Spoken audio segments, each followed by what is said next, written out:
want to change the world? Start off by making your bed. If you make your bed every morning, you will have accomplished the first task of the day.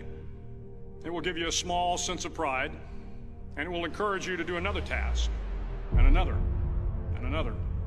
And by the end of the day, that one task completed will have turned into many tasks completed. Making your bed will also reinforce the fact that the little things in life matter.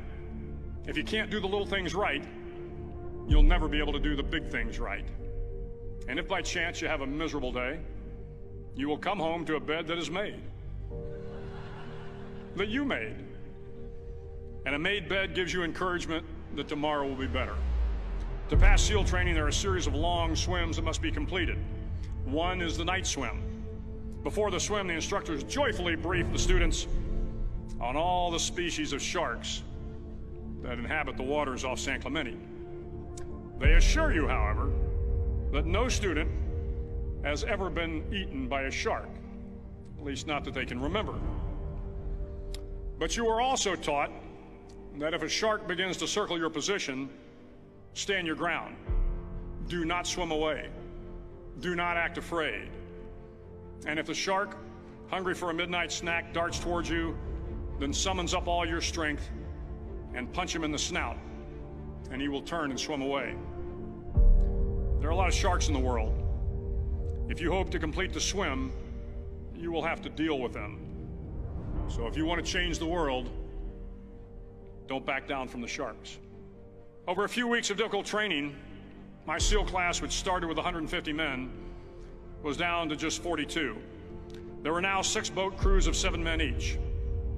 I was in the boat with the tall guys, but the best boat crew we had was made up of the little guys, the Munchkin crew, we called them. No one was over 5'5". The Munchkin boat crew had 1 American Indian, 1 African American, 1 Polish American, 1 Greek American, 1 Italian American, and 2 tough kids from the Midwest. They out-paddled, outran, and outswam all the other boat crews. The big men in the other boat crews would always make good-natured fun of the tiny little flippers the Munchkins put on their tiny little feet prior to every swim. But somehow these little guys from every corner of the nation and the world always had the last laugh, swimming faster than everyone and reaching the shore long before the rest of us. SEAL training was a great equalizer. Nothing mattered but your will to succeed, not your color, not your ethnic background, not your education, not your social status. If you want to change the world, measure a person by the size of their heart, not by the size of their flippers. The 9th week of training is referred to as Hell Week. It is 6 days of no sleep, constant physical and mental harassment, and 1 special day at the Mud Flats. The Mud Flats are an area between San Diego and Tijuana where the water runs off and creates the Tijuana Sloughs, a swampy patch of terrain where the mud will engulf you. It is on Wednesday of Hell Week that you paddle down to the Mud Flats and spend the next 15 hours trying to survive the freezing cold, the howling wind, and the incessant pressure to quit from the instructors. As the sun began to set that Wednesday evening, my training class, having committed some egregious infraction to rules, was ordered into the mud. The mud consumed each man till there was nothing visible but our heads. The instructors told us we could leave the mud if only 5 men would quit. Only 5 men, just 5 men, and we could get out of the oppressive cold. Looking around the mud flat, it was apparent that some students were about to give up. It was still over 8 hours till the sun came up. 8 more hours of bone-chilling cold. The chattering teeth and the shivering moans of the trainees were so loud, it was hard to hear anything. And then one voice began to echo through the night. One voice raised in song. The song was terribly out of tune, but sung with great enthusiasm.